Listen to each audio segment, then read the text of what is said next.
JDU अध्यक्ष बनने के बाद एक्शन में नीतीश कुमार। पार्टी के विभिन्न इकाइयों ने शुरू की बैठक में टटोली जा रही पार्टी की जीत की संभावना। सबसे पहले यूपी इकाई के साथ की बैठक। पार्टी ने एनडीए के साथ जाने की किसी संभावना से किया इनकार। बिहार के सीएम नीतीश कुमार औपचारिक तौर पर जेडीयू के राष्ट्रीय अध्यक्ष बन गए हैं। ललन सिंह के बाद उन्होंने विधिगत पार्टी की कमान थाम ली है। इसके साथ नीतीश कुमार मिशन 2024 को लेकर एक्शन में आ गए हैं। जेडीयू अध्यक्ष बिहार के बाहर अन्य राज्यों में अपनी पार्टी और संगठन की विभिन्न इकाई को मजबूत करने में लग गए हैं। पटना लौटने से पहले नीतीश कुमार राजनीतिक रूप से उर्वर और जागरूक उत्तर प्रदेश के नेता समेत कई राज्यों के नेताओं के साथ बैठक कर लोकसभा चुनाव 2024 में उन राज्यों में अधिक से अधिक सीटों पर अपने उम्मीदवारों की जीत की रणनीति पर काम कर रहे हैं। शुक्रवार को नीतीश कुमार जेडीयू के राष्ट्रीय अध्यक्ष बन गए और शनिवार को उन्होंने दिल्ली में दूसरे राज्यों के पार्टी नेताओं की बैठक बुला ली। पटना लौटने से पहले नीतीश उन राज्यों में सब कुछ सेट कर लेना चाहते हैं। शनिवार को वे सबसे पहले उत्तर प्रदेश के नेताओं से मिलकर चुनाव पर चर्चा किया। नीतीश कुमार की यूपी जेडीयू के प्रदेश अध्यक्ष सत्येंद्र पटेल, उत्तर प्रदेश के पार्टी प्रभारी श्रवण कुमार और यूपी के पार्टी नेता अनूप पटेल के साथ बैठक की। राष्ट्रीय अध्यक्ष अपने प्रदेश के नेताओं को उनके में अपनी पार्टी के मजबूत करने और लोकसभा चुनाव 2024 में बेहतर परफॉर्मेंस करने का मंत्र देंगे ताकि लोकसभा की ज्यादा से ज्यादा सीटों पर जेडीयू अपनी दमदार उपस्थिति दर्ज करा सके। यूपी के बाद नीतीश कुमार अन्य राज्यों के पार्टी नेताओं के साथ भी बैठक करेंगे। जानकारी के मुताबिक पंजाब, झारखंड, लक्षद्वीप और अन्य राज्यों के नेताओं के साथ नीतीश की मीटिंग होगी। बैठक में उन राज्यों के प्रदेश अध्यक्ष और प्रभारी समेत प्रमुख नेता शामिल होंगे। इस दौरान लोकसभा चुनाव 2024 में पार्टी की रणनीति तय की जाएगी। बता दें कि राष्ट्रीय परिषद की बैठक में तय किया गया कि जातिगत गणना को लेकर नीतीश कुमार जनजागरण यात्रा पर निकलेंगे। इसकी शुरुआत झारखंड के रामगढ़ से होने वाली है।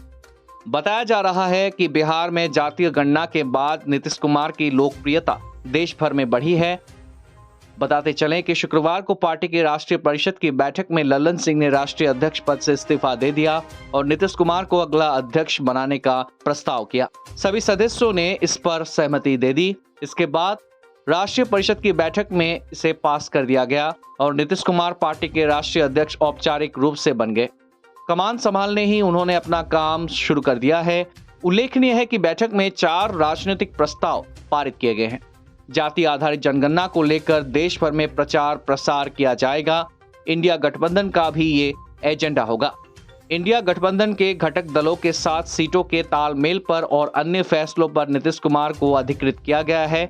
संसद के शीतकालीन सत्र में सांसदों का निलंबन शर्मनाक है। केसी त्यागी ने कहा कि पार्टी में ये बदलाव संगठन को और मजबूत करेगा। उन्होंने कहा कि नीतीश कुमार जनवरी महीने में जनजागरण के लिए निकलेंगे। झारखंड से इसकी शुरुआत होगी। केसी त्यागी ने बीजेपी के साथ गठबंधन को लेकर भी रुख साफ किया है।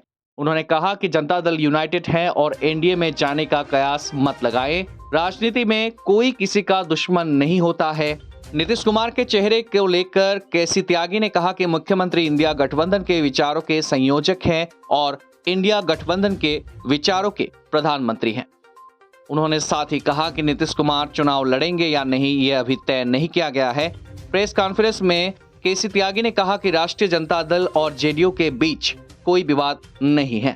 बिहार इंडिया गठबंधन के सीट बंटवारे के मामले पर मॉडल बनेगा। जाति आधारित गणना इंडिया एजेंडे में रहेगा और हम प्रचारित करेंगे।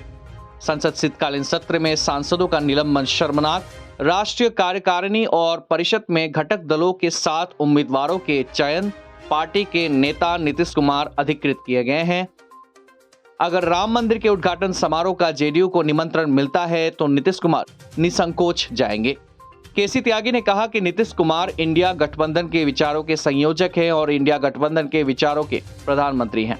उन्होंने साथ ही कहा कि नीतीश कुमार चुनाव लड़ेंगे या नहीं यह अभी तय नहीं किया गया है। प्रेस कॉन्फ्रेंस में केसी त्यागी ने कहा कि राष्ट्रीय जनता दल और जेडीयू के बीच कोई विवाद नहीं है। बिहार इंडिया गठबंधन के सीट बंटवारे के मामले पर मॉडल बनेगा। ललन सिंह ने इस्तीफा देने के बाद कहा कि जो एजेंडा चला रहा था वो पूरी तरह गलत है। किसी तरह बीजेपी या एनडीए के साथ नहीं जा रहे हैं। इंडिया गठबंधन को मजबूत करेंगे। ललन सिंह ने कार्यकारिणी बैठक में अध्यक्ष पद छोड़ते हुए नीतीश कुमार के नाम का प्रस्ताव रखा और कहा कि 2024 के लोकसभा चुनाव से पहले इसे महत्वपूर्ण मोड़ पर पार्टी को उनके नेतृत्व की आवश्यकता होगी, जबकि वो खुद अपना चुनाव लड़ने में व्यस्त होंगे। ललन सिंह मुंगेर सीट से लोकसभा सांसद हैं। Bureau report, watch time.